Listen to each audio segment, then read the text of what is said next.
आप देख रहे हैं आज तक आपके साथ मैं हूं अंजना ओम कश्यप। वक्त हल्ला बोल का है और हल्ला बोल में आज बड़ी खबर के साथ, जी हां, एक्सक्लूसिव जानकारी के साथ हम बुलेटिन की शुरुआत कर रहे हैं। ये एक्सक्लूसिव जानकारी सिर्फ आज तक के पास है कि जो मंत्रिमंडल में बड़ी फेरबदल की उम्मीद जताई जा रही है उसमें 6 कैबिनेट मंत्री ले सकते हैं शपथ।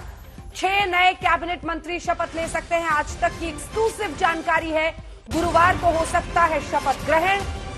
और इसी के साथ आपको बता दें, आज तक की एक्सक्लूसिव जानकारी है कि 6 नए कैबिनेट मंत्री, 20 से ज्यादा नए चेहरों को मिल सकती है। जगह सूत्रों के हवाले से खबर है कि 6 नए कैबिनेट मंत्री बन सकते हैं। गुरुवार सुबह हो सकता है कैबिनेट का विस्तार। जो चेहरे हम एक एक करके आपको दिखा रहे हैं उस पर विस्तार से चर्चा करेंगे। मौजूदा मंत्रालय में कौन से मंत्री के पास कितने मंत्रालय, 6 नए कैबिनेट मंत्री बनेंगे तो कौन कौन से मंत्रालय उन्हें मिल सकते हैं, कौन कौन से वो चेहरे हो सकते हैं। सबसे ज्यादा नजर इस वक्त ज्योतिरादित्य सिंधिया पर ही है, क्योंकि मध्य प्रदेश में उनकी भूमिका भारतीय जनता पार्टी की सरकार बनवाने की थी। उन्होंने जिस तरह से कांग्रेस पार्टी का हाथ छोड़ा और यहां पर सरकार बनी बीजेपी की, एक बड़ा सिला उन्हें इसका मिल सकता है।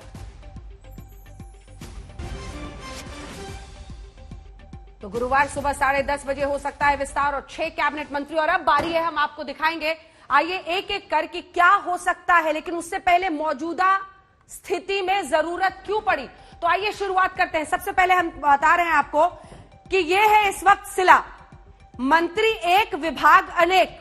और इसीलिए ये जो आप देख रहे हैं मेरे टेबल पर, 21 मंत्रियों के पास 52 मंत्रालय हैं। 21 मंत्री हैं और 52 मंत्रालय उनके पास हैं। तो सबसे पहले नाम आता है तोमर जी का। नरेंद्र तोमर के पास, एक कैबिनेट मंत्री के पास फिलहाल 4 मंत्रालय हैं। अब अगली कड़ी दिखाइए। अब हम आपको दिखाएंगे 5 ऐसे कैबिनेट मंत्री जिनके पास 3-3 मंत्रालय है। रविशंकर प्रसाद, डॉक्टर हर्षवर्धन, प्रकाश जावड़ेकर, पीयूष गोयल, देखिए ये तमाम, प्रहलाद जोशी, पांचों के पास 3-3 मंत्रालय फिलहाल हैं।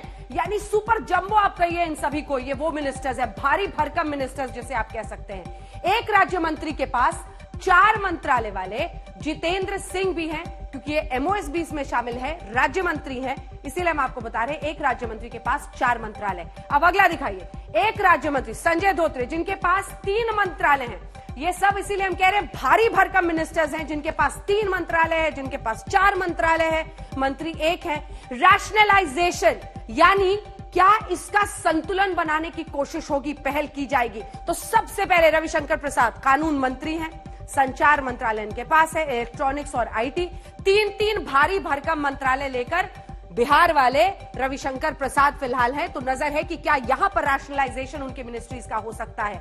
अब इसके बाद अगला चेहरा हम आपको दिखाते हैं, डॉक्टर हर्षवर्धन, स्वास्थ्य, भू विज्ञान, विज्ञान और प्रौद्योगिकी, 3 मंत्रालय इनके पास है। अगला चेहरा दिखाइए। जो अगला चेहरा है, ये 3-3 मंत्रालय वाले मिनिस्टर्स हम आपको दिखा रहे हैं। रेलवे, उपभोक्ता मामले, वाणिज्य और उद्योग, ये सब बतौर कैबिनेट मंत्री 3 भारी भरकम मंत्रालय आप कह सकते हैं फिलहाल पीयूष गोयल के पास है। नरेंद्र सिंह तोमर के पास, जैसा कि हमने आपको बताया, कृषि, 4 मंत्रालय वाले हैं ये तो मिनिस्टर। कृषि, ग्रामीण विकास, पंचायती राज, खाद्य प्रसंस्करण, ये इनके पास 4 मंत्रालय हैं नरेंद्र सिंह तोमर के पास। तो ये कुल मिलाकर ऐसे मंत्री हैं जिनको हम भारी भरकम मिनिस्टर्स बोल रहे हैं। खनन, कोयला, संसदीय कार्य मंत्री, सभी 3 मंत्रालय प्रहलाद जोशी के पास। अब हम आपको दिखाते हैं कुछ और ऐसे दिलचस्प आंकड़े जो मौजूदा इन सबसे आपको समझ में आएगा कि आखिर ये मंत्रिमंडल में फेरबदल, ये विस्तार क्यों हो रहा है। तो देखिए, जितेंद्र सिंह का भी हमने राज्य मंत्री के तौर पर आपको दिखाया ना। पीएमओ, ग्रामीण विकास, पर्सनल, लोक शिकायत, पेंशन, इसी के साथ एटॉमिक एनर्जी, स्पेस, ये तमाम मंत्रालय इनके पास है। एक और चेहरा संजय धोत्रे का हमने आपको दिखाया था, 3 मंत्रालय इनके पास हैं। संचार, शिक्षा, ये भी राज्य मंत्री हैं। इलेक्ट्रॉनिक्स और आईटी, बतौर राज्य मंत्री आपने देखा कि इतने सारे मंत्रालय इनके पास हैं। तो कुल मिलाकर ये तस्वीर है। अब हम आपको बता सकते हैं कौन से वो चेहरे हो सकते हैं शामिल। तो सबसे पहले नाम आता है ज्योतिरादित्य सिंधिया का। अब देखिए, पिछले साल मार्च में कांग्रेस छोड़कर आए, लंबा इंतजार रहा, बात बात पर इन पर टॉन्ट करते थे कांग्रेस पार्टी के नेता कि इनको अभी तक तो आए हैं, मंत्री पद तक नहीं दिया है। तो क्या उनका इंतजार खत्म होगा? पिछले साल मार्च में कांग्रेस छोड़कर आए थे ज्योतिरादित्य सिंधिया। सर्बानंद सोनोवाल, इन्होंने कुर्सी खाली की ना, एक तरह से पहले चीफ मिनिस्टर थे सिटिंग, लेकिन जब उन्होंने हेमंत बिस्वा शर्मा के लिए सीएम की कुर्सी खाली की तो जो बलिदान दिया, क्या उसका इनाम यहां पर मिलेगा? काम आए इनाम उन्हें मिलेगा क्या? हरदीप सिंह पुरी राज्य मंत्री हैं, ये भी देखिए, नागरिक उड्डयन, स्वतंत्र प्रभार, वाणिज्य और उद्योग, इनके पास भी तीन मिनिस्टर्स हैं। मंत्रियों का भार कम करना, एक वजह क्या क्या है वही हम आपको बता रहे हैं। मंत्रियों का भार कम करना में नरेंद्र सिंह तोमर के भी ये 5 मंत्रालय, 4 मंत्रालय जिनको लेकर कम हो सकता है। हरसिमरत कौर के इस्तीफे के बाद जो जगह खाली हुई है उसको लेकर भी चर्चा है। तो कुल मिलाकर बड़ी तस्वीर यही दिखाई दे रही है। ये वो तमाम वजह हैं। पीयूष गोयल कैबिनेट मंत्री हैं, रेलवे भी संभाल रहे हैं, मंत्रियों का भार कम करना जो एक बड़ी जिम्मेदारी हो सकती है अलग अलग मंत्रियों की, वो हम आपको दिखा रहे हैं। तो अगर ये मंत्रालय बंटते हैं, इनके हाथ से खिसकते हैं, तो दूसरों को मिलेगा। ये 4 जो मिला हुआ है इनको, वो भी हमने आपको दिखा दिया। अश्विनी चौबे वैष्णव, माफ कीजिएगा, अश्विनी वैष्णव, ये ओडिशा से हैं और राज्यसभा के सांसद हैं। नए चेहरों को मौका अगर देना चाहती है सरकार तो अश्विनी वैष्णव पर भी नजर है। अब विजयंत पांडा देखिए बीजेपी के उपाध्यक्ष हैं और ये भी बीजेडी छोड़कर, और एक अलग तरीका है इनका, मीडिया में भी लोगों से काफी घुले मिले हैं और एक अलग उनकी भूमिका है दिल्ली की पॉलिटिक्स में, तो वो भी उनको सिला मिल सकता है। प्रीतम गोपीनाथ मुंडे बीड से सांसद हैं, क्या इनको भी नए चेहरों में मौका मिलेगा? ये अलग अलग चेहरे हम आपको दिखा रहे हैं। नारायण राणे कद्दावर नेता है महाराष्ट्र के और ये तो दिल्ली पहुंच भी गए हैं, हम आपको तस्वीरें भी सुनाएंगे, ये लोग क्या कह रहे हैं ये भी दिखाएंगे। तो नारायण राणे पूर्व मुख्यमंत्री महाराष्ट्र के कद्दावर नेता हैं, क्या उनको भी मौका मिल सकता है? नए चेहरों को मौका जो मिलेगा वो हम आपको दिखा रहे हैं। अब राजीव रंजन, देखिए जेडीयू के कोटे से कितने लोग मंत्री बनते हैं, क्योंकि जेडीयू की जो भूमिका रही है, माना जा रहा है कि 3 से 4 वो चाहते हैं कि मंत्री उनके शामिल हो सरकार में। बिहार और यूपी के सहयोगियों को तो खूब सारी, और इसीलिए हमने नाम दिया है काम आए इनाम पाए। देखिए अनुप्रिया पटेल जो छोटे दलों के साथ गठबंधन यूपी इलेक्शंस के पहले बीजेपी कर रही है, उसमें ये सब जो झोली में जिनके मिल सकता है, प्रवीण निषाद, संजय निषाद के बेटे हैं और ये तो बीजेपी की ही टिकट पर इस बार चुनाव लड़े थे, तो ये भी इनको भी मिल सकता है एक सीट। तो कुल मिलाकर ये तस्वीर है और इसी के साथ हम आपको बता दें कि रामविलास पासवान हो या फिर हरसिमरत कौर बादल ने इस्तीफा दे दिया, ये तमाम मंत्रालय खाली भी हुए हैं, तो ये सभी लोग जो जगह बन रही है उसकी वजह से भी ये विस्तार, ये फेरबदल मंत्रिमंडल का जरूरी हो गया।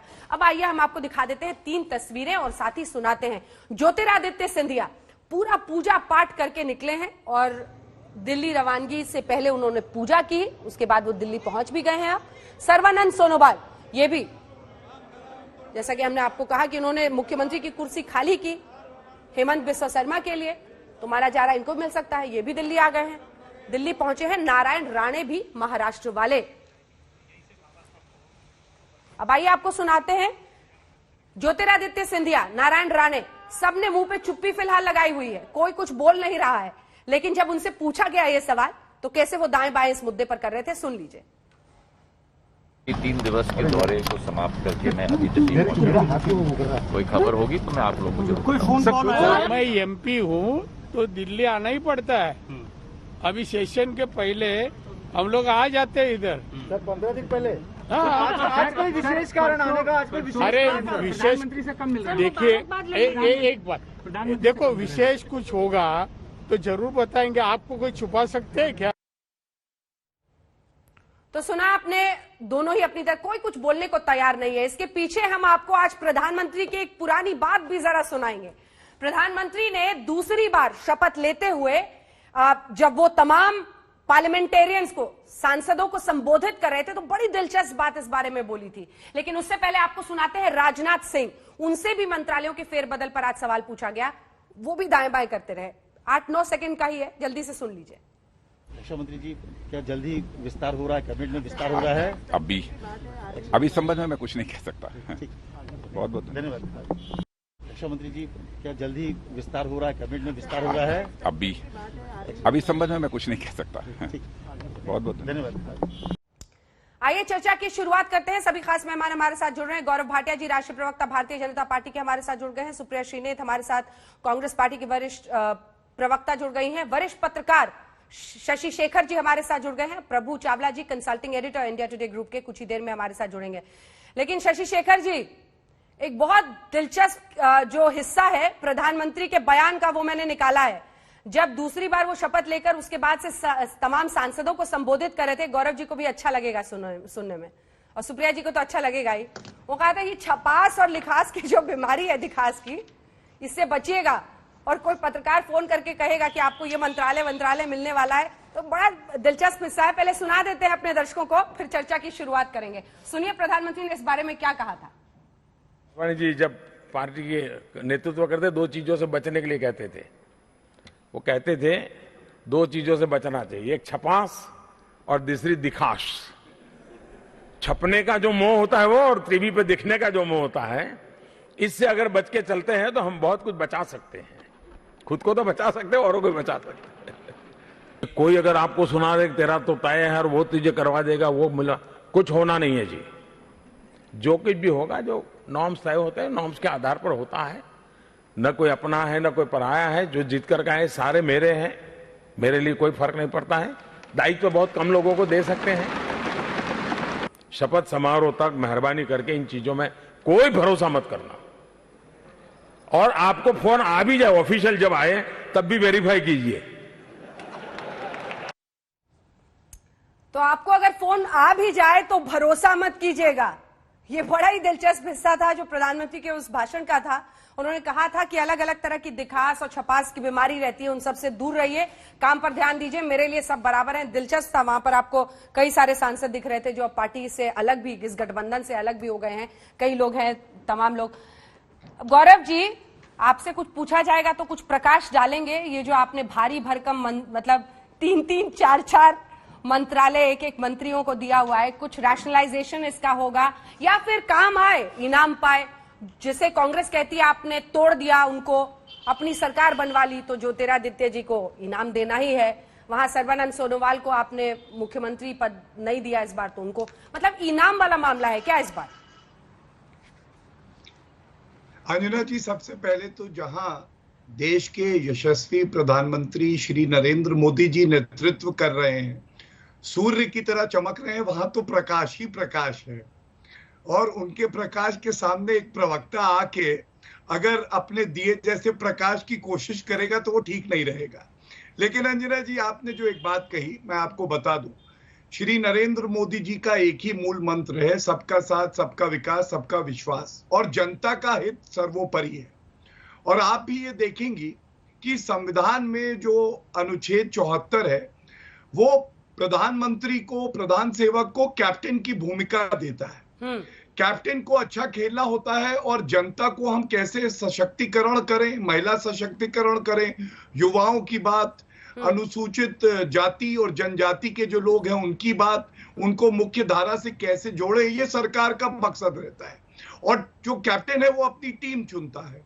तो मैं ये समझता हूं, जब आपने नाम लिए हैं, उन नामों पे तो मैं टिप्पणी नहीं करूंगा, लेकिन एक बात जरूर कहूंगा कि ये जो एनडीए 2 की सरकार रही है, इसने वो कर दिखाया है ऐतिहासिक जो किसी ने नहीं किया है।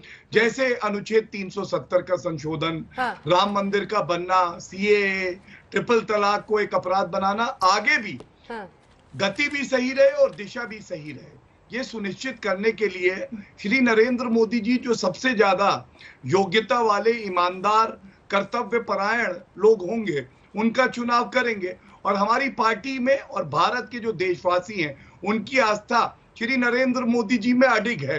तो जो भी फैसला होता है, कुछ ही घंटों की बात है, जैसा आपका चैनल कह रहा है, सभी उसका स्वागत करेंगे। ठीक है, ठीक है। सुप्रिया जी, मैं आ रही हूँ।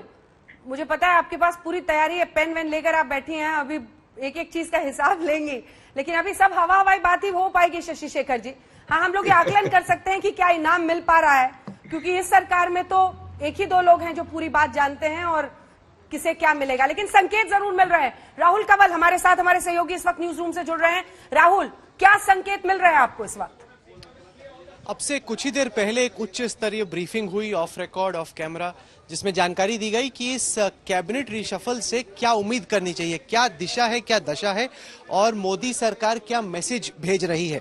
उसके बारे में मैं पहली बार अपने दर्शकों को आज तक पर अब जानकारी देना चाहता हूं। पहली बात यह है कि कई सारे टेक्नोक्रेट्स को, यानी कि पूर्व आईएएस अधिकारियों को अहम भूमिका में सरकार में लाया जा रहा है, ताकि जो सरकार की योग्यता है अपनी पॉलिसीज को, अपने प्रोजेक्ट्स को इम्प्लीमेंट करने के लिए, वो बढ़े।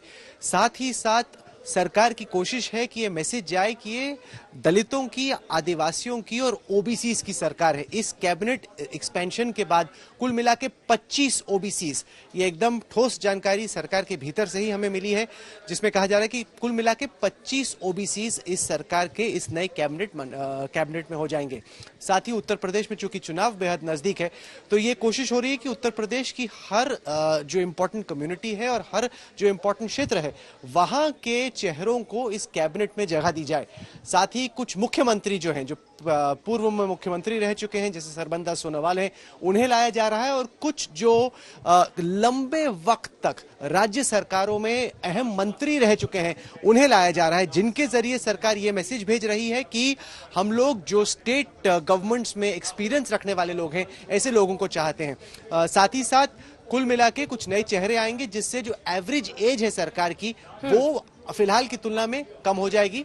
और साथ ही साथ MBAs, PhDs, post graduates, educational qualification पर सरकार के सूत्र हमें बता रहे हैं कि खास ध्यान दिया गया है, ताकि बहुत पढ़े लिखे लोग, जो कि मोदी जी की जो प्रायोरिटीज हैं, उन पर बहुत स्पीड से काम सके। तो ये कुल मिला के वो फिलोसॉफिकल फ्रेमवर्क है जिसके तहत काम हुआ है, और बहुत जल्द उसके नतीजे पूरा देश देखने वाला है। धन्यवाद आपका। राहुल कंवल हमारे सहयोगी जानकारी दे रहे थे, लेकिन कुल मिलाकर बड़ी जानकारी यही है जो हम आपको एक एक करके जल्दी से बता दें कि एक तरफ युवा चेहरों को शामिल करके एवरेज एज घटाने की कोशिश होगी, पहल होगी, तो दूसरी तरफ देखिए यूपी में चुनाव, 5 राज्यों के चुनाव हैं, यूपी पर खास नजर है। ऐसे में सरकार की तरफ से पूरी कोशिश है कि जो गरीब तबका है, जो ओबीसीज हैं, जो दलित्स हैं, उनका प्रतिनिधित्व कुछ इस अंदाज में कराया जाए इस मंत्रिमंडल विस्तार के जरिए कि एक मैसेजिंग उत्तर प्रदेश चुनाव से पहले दिया जाए। प्रभु चावला जी भी अब हमारे साथ, हमारे consulting editor India Today group के जुड़ गए हैं।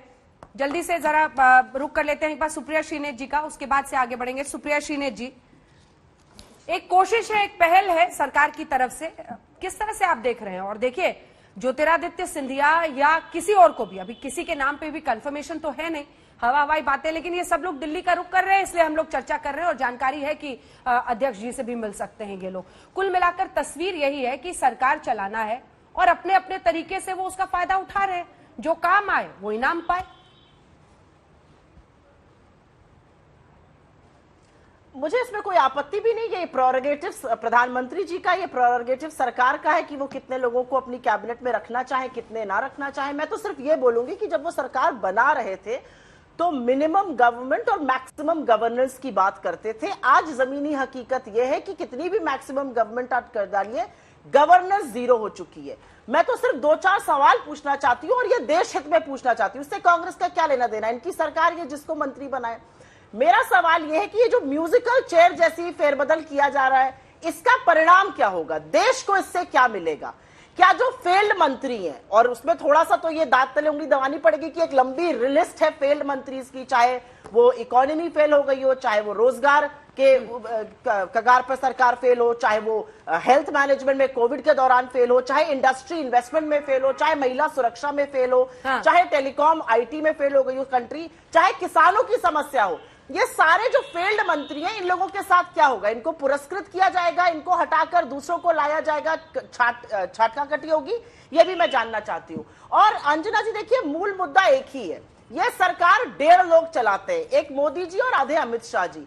तो कोई आए कोई जाए, उससे कोई फर्क नहीं पड़ता है, क्योंकि सरकार चलाने वाले 1.5 लोग हैं। जिन मंत्रियों को अपने ओएसडी और पीए रखने की स्वतंत्रता नहीं है, उनसे क्या बोला जाए, उनसे क्या मांगा जाए? मैं तो सिर्फ यह कहती हूं कि मोदी जी के हाथ ना सेंट्रलाइजेशन है, मॉडल ही दूसरा है। उन्होंने जो एग्जीक्यूटिव की एक जिम्मेदारी होती है, रिस्पॉन्सिबिलिटी होती है पार्लियामेंट में, वही खत्म कर दिया उन्होंने, पार्लियामेंट ही खत्म कर दिया, क्योंकि ऑर्डिनेंस के थ्रू सरकार चला चाहते हैं। मुझे कोई आपत्ति नहीं, वो किसी को भी अपनी कैबिनेट में लाएं, लेकिन मैं सिर्फ ये पूछना चाहती हूँ कि क्या फिर वही एको चेंबर, फिर वही हाँ जी, फिर वही थैंक यू मोदी जी वालों की भर्ती हो जाएगी, या कुछ ऐसे लोग लाए जाएंगे जो समस्या को देकर समाधान ढूंढेंगे, जो समस्या को देकर मुंह में दही और आंखों पर पट्टी नहीं बांध लेंगे, और हाँ जी करके थैंक यू मोदी जी नहीं करते रह जाएंगे, क्योंकि उसी को करके हम गर्त में चले जा रहे हैं। ठीक है, एकदम छोटा सा जवाब, जिसके बाद मुझे जाना है शशि शेखर जी और प्रभु चावला जी के बाद। छोटा सा जवाब गौरव जी, क्या गलत कह रही है वो? देखिए, ऐसा है, जहां तक इन्होंने सेंट्रलाइजेशन की बात करी तो एकदम से मनमोहन सिंह जी की बात याद आ गई, जो फाइल लेके बेचारे सोनिया गांधी जी के पास जाते थे, और जब भी खुशियों की बात होती है, खीर बनाते हैं तो नमक लेके कांग्रेस के प्रवक्ता आ जाते हैं और यही नमक अगर के जख्मों पे डाल दें तो अभी चीख पड़ेंगे। अरे आप ये बताइए, थोड़ा नमक खाते रहिए, अपच नहीं हो जाएगी, नहीं तो डायबिटीज हो जाती है। थोड़ा थोड़ा नमक खाते रहा करिए। अच्छा, थोड़ा थोड़ा नमक खाते रहा करिए, नहीं तो डायबिटीज हो जाती है ज्यादा मीठे अब देखिए बीच थोड़ा में थोड़ा बोलने नमक लगी अच्छा रहता है स्वास्थ्य के लिए। परेशानी, स्वास्थ्य के लिए नमक अच्छा रहता अरे है। भारत का नमक हेल्थ टिप के लिए खा थैंक के यू, आगे आपने बढ़ते तो हैं। उस नमक की कीमत भी नहीं अदा करी। भारत का नमक खा के भी आपने भ्रष्टाचार सर किया। आप 7 तो नमक साल की हो बात गया, अब तय आपकी करिए। सरकार चल रही है, कब तक मनमोहन जी की याद दिलाते रहिएगा? अब आपको स्टैंडर्ड 8 साल सेट से करना सरकार है। में विपक्ष में चलिए नहीं ठीक है है, जल्दी से एक बार चलते हैं। प्रभु चावला जी, एक बहुत इंटरेस्टिंग बाइट है, जरा प्रधानमंत्री वाली बाइट एक बार फिर से सुनाइएगा। कई लोगों ने मिस कर दिया था इसको, जरा आप भी सुनिए, फिर उस पर आपकी बात और शशि शेखर जी की बात मैं लूंगी, क्योंकि बड़ा दिलचस्प था। प्रधानमंत्री ने स्पेसिफिकली इसी पर कहा था, इसीलिए किसी पर भी गेस करना बहुत मुश्किल है। एक बार सुनिए, जब वो सांसदों को संबोधित कर रहे थे, क्या कहा था उन्होंने। अडवाणी जी जब पार्टी के नेतृत्व करते 2 चीजों से बचने के लिए कहते थे। वो कहते थे 2 चीजों से बचना चाहिए, एक छपास और दूसरी दिखाश। छपने का जो मोह होता है वो, और टीवी पे दिखने का जो मोह होता है, इससे अगर बच के चलते हैं तो हम बहुत कुछ बचा सकते हैं। खुद को तो बचा सकते हैं, औरों को भी बचा सकते हैं। कोई अगर आपको सुना दे तेरा तो तय है और वो तुझे करवा देगा, वो मिला, कुछ होना नहीं है जी। जो कुछ भी होगा, जो नॉर्म्स तय होते हैं, नॉर्म्स के आधार पर होता है। न कोई अपना है न कोई पराया है। जो जीत कर गए सारे मेरे हैं, मेरे लिए कोई फर्क नहीं पड़ता है। दायित्व बहुत कम लोगों को दे सकते हैं। शपथ समारोह तक मेहरबानी करके इन चीजों में कोई भरोसा मत करना। और आपको फोन आ भी जाए ऑफिशियल जब आए, तब भी वेरीफाई कीजिए।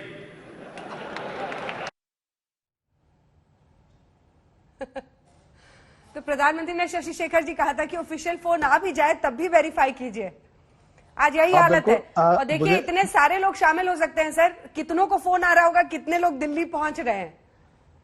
मोदी जी की बात 200% सही है। मेरे एक परिचित ऐसे थे जिन्होंने सूट सिलवा लिया था, फोन आ गया था, बस उससे ये गलती हो गई। अपने गृहनगर से चलते हुए उन्होंने ये किसी को बोल दिया और वो अखबारों में छप गया कि वो दिल्ली जा रहे हैं।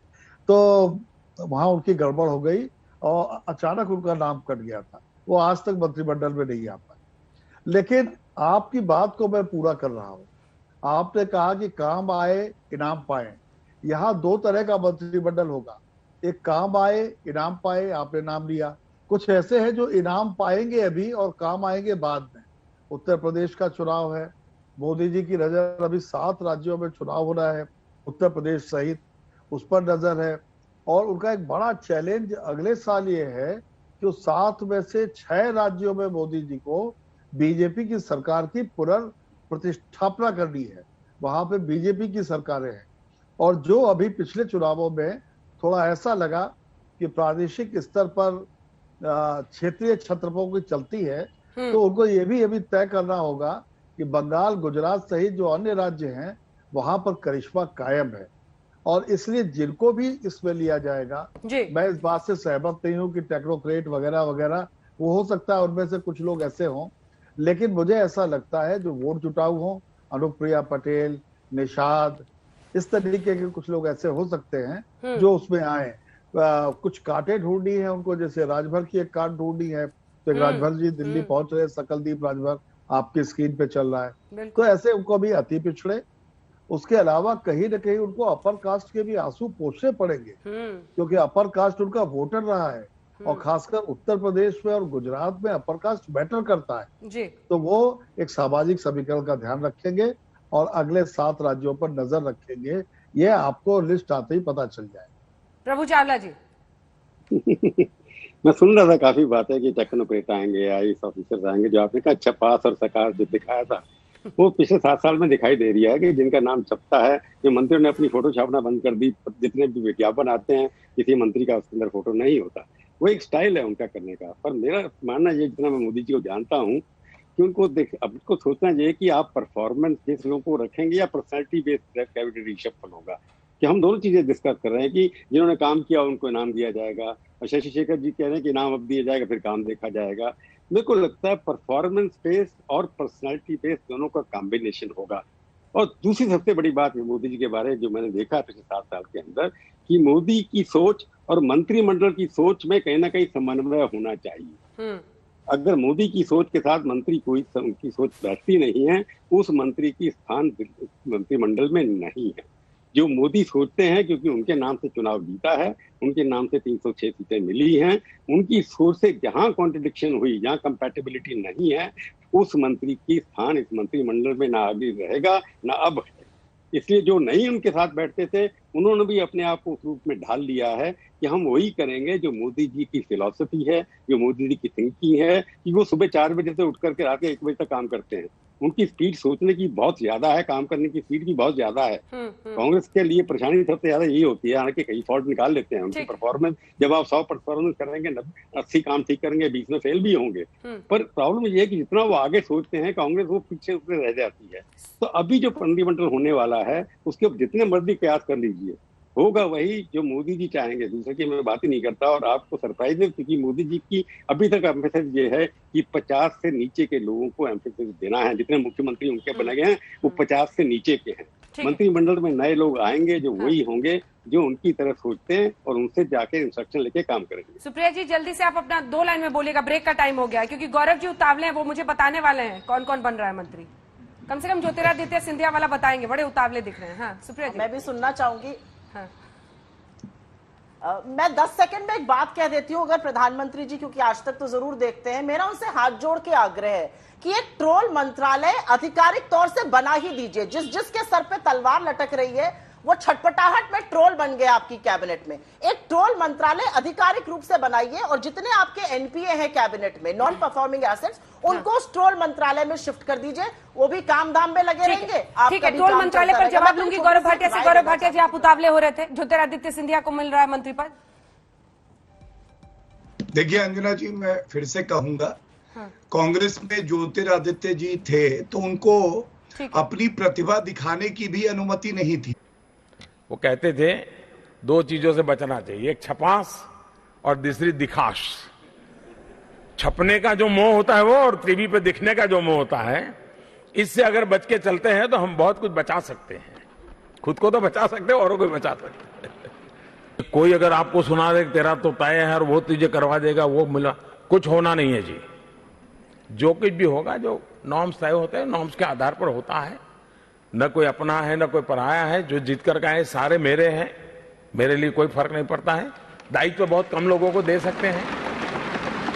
शपथ समारोह तक मेहरबानी करके इन चीजों में कोई भरोसा मत करना। और आपको फोन आ भी जाए ऑफिशियल, जब आए तब भी वेरीफाई कीजिए। ऑफिशियल फोन आपको अगर आ भी जाए तब भी वेरीफाई कीजिए। बहरहाल ये वो संदेश है प्रधानमंत्री नरेंद्र मोदी का जो तमाम मंत्रियों के लिए, लेकिन असल टेस्ट तो उनके लिए अब है। हम आपको दिखा रहे हैं 21 मंत्री हैं जिनके पास 52 मंत्रालय हैं, अलग अलग मंत्री जिनके पास ज्यादा मंत्रालय हैं, चाहे वो राज्य मंत्री हो, 5 कैबिनेट मंत्री जिनके पास 3 मंत्रालय है। क्या कुछ रैशनलाइजेशन हो सकता है, किसको क्या मिल सकता है, इन सब पर हम चर्चा लगातार कर रहे हैं।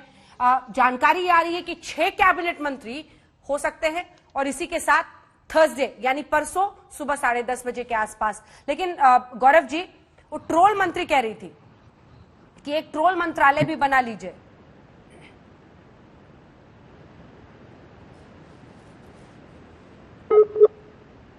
गौरव जी का शायद आवाज कट रही है। देखिए, परफॉर्मेंस लिंक्ड अगर सवाल पूछा जाए कि क्या परफॉर्मेंस क्राइटेरिया होगा नहीं होगा, या फिर वही काम आए इनाम पाए, क्योंकि अगर परफॉर्मेंस होगा। गौरव जी सुन रहे हैं?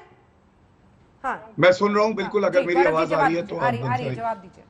हाँ, देखिए, जब ये कहते हैं नए नए मंत्रालय बना लो तो ट्रोल मंत्रालय की बात करते हैं। सबसे ज्यादा ट्रोल होने वाले नेता तो राहुल गांधी है भारत में। और अंजना जी, मंत्रालय बढ़ तो जाएं, लेकिन इनको तो जो मंत्रालय है वो भी याद नहीं होते। फिशरीज मिनिस्ट्री, इनको याद ही नहीं हुआ था राहुल गांधी को। अब बढ़ा देंगे तो उनको दिक्कत आएगी, 10-12 साल रटने में लग जाएंगे।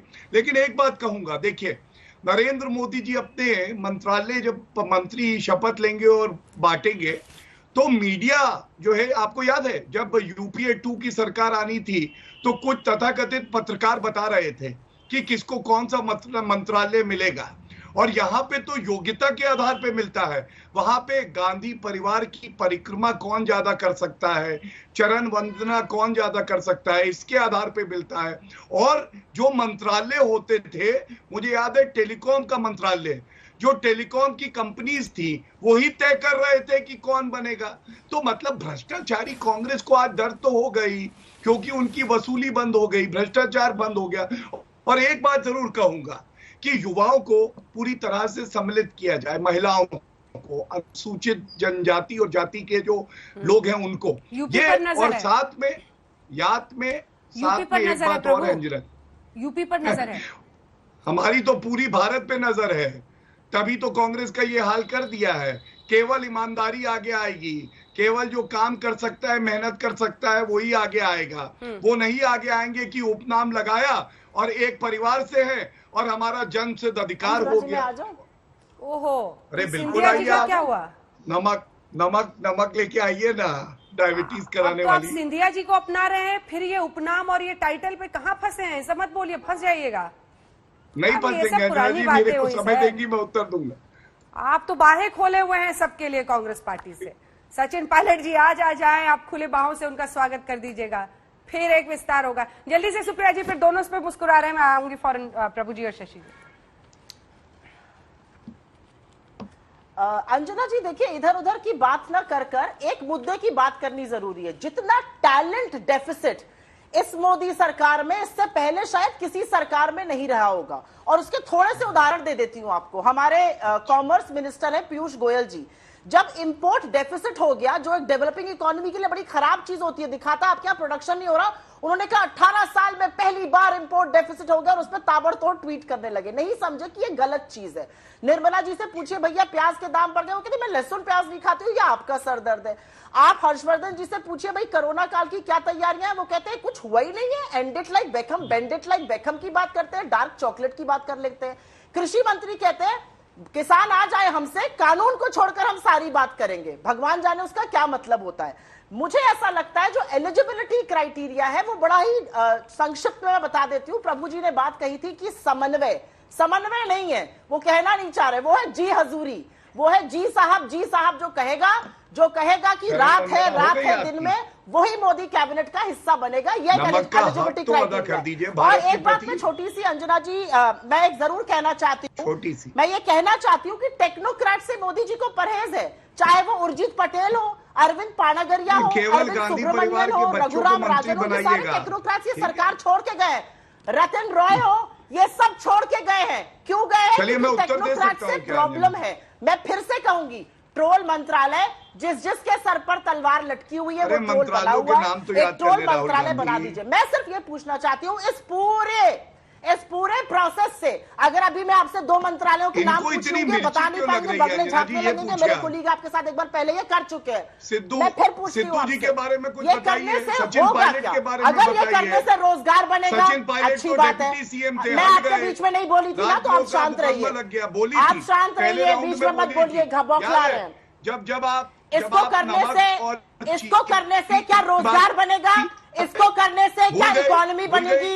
इसको करने से क्या महिलाएं सुरक्षित होंगी? इसको करने से क्या हमारी अर्थव्यवस्था ठीक होगी? ये सब कुछ नहीं होगा, ये सिर्फ मोदी जी करेगा। और अंजना जी, आपने 3 बार, अंजना जी 1 मिनट, कोविड के समय में किस तरह से आर्थिक पैकेज दिया, गरीबों का ध्यान रखा। भाटिया जी पूरा कर लीजिए प्लीज, अन्य लोगों को भी। अंजना जी, या तो आप बताइए यूपी से कितने, बिहार से कितने, किसी नाम पे मुहर लगाइए, वरना ऑक्सीजन एक्सप्रेस किसने चलाई थी? अंजना जी, ऑक्सीजन जो पहुंचा था प्रदेशों में, अंजना जी मैं सिर्फ एक चीज पूछना चाहती हूँ। आज आपने 3 बार, अंजना जी मुझे बोलने का अधिकार है या ये बीच में बोलेंगे? गौरव जी, आप मॉडरेट करेंगी या नहीं करेंगी, ये मैं पूछना चाहती हूँ। बीच में कैसे मैं 10 बोलती सेकंड थी? एक बात बोलना चाहती हूँ। वो नमक लेके आई थी और नमक लेके वो लोग आते हैं जो नमक का हक अदा नहीं करते। प्लीज गौरव जी, नमक लग गया क्या? नमक लग गया क्या? मिर्ची लग गई क्या? प्लीज मैं फिर मिर्ची लग गई क्या? लग रही है। ये भाषा की मर्यादा के परे, प्लीज मैं इस तरह की बहस नहीं करना चाहती हूँ। नहीं हल्ला बोल में नहीं, मैं आप दोनों से रिक्वेस्ट कर रही हूँ, प्लीज संयम रखिए वापस, प्लीज। पूरा देश आपको सुन रहा है, इस तरह की भाषा नहीं डिजर्व करते हैं लोग। प्लीज, आपने 3 बार मोदी जी की, आपने 3 बार मोदी जी की आज बाइट सुनाई शो में। उन्होंने सही कहा कि सचिन पायलट, वो होता है, बोलिए सिद्धू, ये तो उन्हीं पर लागू होता है। उनसे ज्यादा छपने और दिखने का ऑब्सेशन किसमें है? ये बताइए आप मुझे, बताइए ना, छपने और दिखने का ऑब्सेशन किसमें, ये मुझे बता दीजिए। मोदी जी अपनी ही बात करने लगे क्या? क्या मोदी जी अपनी ही बात करने लगे? छपने और दिखने का ऑब्सेशन मोदी जी से तो ज्यादा किसी को है ही नहीं। छपने और दिखने का ऑब्सेशन 5 राज्यों में होने वाले चुनाव पर खास नजर रहेगी। प्रभु जी, इस मंत्रिमंडल विस्तार का वही लक्ष्य दिखता है। एक सेकंड, ठीक है, मैं आ रही हूं। मेरे को तो शोर में कुछ समझ नहीं आ रहा क्या हो रहा है वहां पर। मैं ये बात कहना चाहूँ, जब आप कह रहे हैं कि 24 मंत्रियों की वैकेंसीज है, इतने सारे डिपार्टमेंट हैं, कि 40 साल का जो मेरा एक्सपीरियंस है कि डिपार्टमेंट बहुत सारे तब बने थे जब राजीव गांधी प्रधानमंत्री थे, नए नए डिपार्टमेंट क्रिएट किए थे उन्होंने। मोदी जी का नारा जो है मिनिमम गवर्नमेंट मैक्सिमम गवर्नेंस, क्या कोई इतने सारे मंत्री होने चाहिए, इसके ऊपर की चर्चा कि इतने होने चाहिए जरूरी नहीं है। मंत्री जी इस वक्त जो मंत्रिमंडल है सबसे कम है पिछले 10 सालों या 15 सालों के रिकॉर्ड के अंदर जाकर के देखें, और सरकार के चलने पे ना चलने पे कोई असर उसका हुआ नहीं है। जैसे एफिशिएंसी से पहले चल रहा था वैसे ही चल रहा है। हम लोगों को जो सरकार जो चाहिए, जो मिनिमम हो सरकार का साइज और मैक्सिमम गवर्नेंस दे सके, वो एम्फेसिस मंत्रालय में होने वाला है। नंबर्स के ऊपर की जात पर, ये उसके ऊपर के मोदी जी अगर 330 पे करके आए हैं, वो जातिकरण के बात पर नहीं आए, उनके नाम से मिले हैं वोट उनको। तो आप मंत्रिमंडल के अंदर सोचे कि वो जात, हम बाद में उसका एक्सप्लेनेशन करते रहेंगे कौन सी जात से कितने लोग आए, कहाँ से आए, कोई बैकवर्ड है, कोई रिलीजन है, IAS है। कि मोदी जी की सरकार में टेक्नोक्रेट सबसे ज्यादा अभी हैं, IAS ऑफिसर भी हैं। पहली बार हिंदुस्तान की हिस्ट्री के अंदर एक IFS ऑफिसर रिटायर हुआ फॉरेन सेक्रेटरी से, 1 साल के अंदर कैबिनेट लेवल का मंत्री बन गया। तो मोदी जी टेक्नोक्रेट कौन से चाहिए, उनको पता है किस तरह के लोग उनको चाहिए। मैं फिर उसी बात पे कहना चाहता हूँ, इस मंत्रिमंडल का विकास होगा चुनाव से पहले यूपी के, सिर्फ ये देखने के लिए कि स्टेट में समन्वय हो रहा है, मंत्रिमंडल के बाकी सदस्य समन्वय कर रहे हैं कि नहीं है। तो मिनिमम गवर्नमेंट 78 लोग नहीं होने वाले। मेरे के हिसाब से ये है कि आपका कोटा पूरा करना है कि 10% लोग होने चाहिए, 780 मेंबर है 88, उसमें 78 होने चाहिए, ये नहीं होने वाला। नहीं, हम तो बस नंबर दिखा रहे हैं सर, नंबर दिखा रहे हैं। और जो बम्पर वैकेंसी बनी उसी पर जल्दी से, वक्त की कमी है, शशि जी से कमेंट ले लेते। तो बम्पर वैकेंसी इसलिए भी हुई कि रामविलास पासवान जी चले गए और इधर हरसिमरत कौर बादल, उधर थावरचंद गहलोत, हरसिमरत कौर चूंकि अलग हो गया अकाली दल, उधर थावरचंद गहलोत को कर्नाटक का गवर्नर बना दिया गया। शशि जी क्या होगा? और कोई एक नाम भी आपको लगता है कंफर्म्ड है? नहीं, कंफर्म कोई नाम नहीं है। एक नाम के अलावा जो आपने लिया, प्रभु जी से का पूर्ण सम्मान करते हुए मैं उसे असहमति व्यक्त करता हूँ। जब भी इस पार्टी की पॉलिटिक्स है और दुनिया में जब भी पॉलिटिक्स है तो तबकों का ध्यान रखा जाता है, और काम करने के लिए जो लोग हैं वो काम करते रहेंगे, और उन तबकों का ध्यान रखकर ही, क्योंकि मैं बार बार कह रहा हूँ 7 स्टेट में चुनाव है अगले साल, मोस्ट क्रूशियल स्टेट गुजरात और उत्तर प्रदेश है, और इसमें उनको उन चीजों का ध्यान रखना पड़ेगा, क्योंकि उस पर 2024 की नींव बननी है सारी की सारी। अगर उत्तर प्रदेश में गड़बड़ हुई तो कहते हैं ना, उत्तर प्रदेश से दिल्ली का रास्ता जाता है, तो कहीं ना कहीं इसका ध्यान रखा जाएगा। और हाथ कंगन को आरती क्या, अभी 2-3 दिन में सामने आ ही जाएगा। बिल्कुल। और योगी जी भी उधर मंत्रिमंडल विस्तार करने वाले हैं, 15 बताया जा रहा है कि वो भी मंत्रिमंडल विस्तार कर सकते हैं। गौरव जी, आपने कुछ बताया नहीं, लेकिन हमें पता है कि शायद आपको कुछ पता भी नहीं है। बहरहाल यही अंजना जी, मैं आपको एक बात बताता हूँ, ये बड़े गर्व की बात है कि मुझे नहीं पता, क्योंकि गोपनीयता होना बहुत अच्छी बात है। और तभी मैंने कहा, जब तथाकथित पत्रकारों को पता चल जाए कि मनमोहन सिंह क्या करने वाले हैं, तो वो खुद सरकार को सवालिए कटघरे में खड़ा कर देती है। गवर्नेंस एक तरफ काम आए तो इनाम पाए, मंत्रिमंडल विस्तार का यही फॉर्मूला दिखता है फिलहाल के लिए।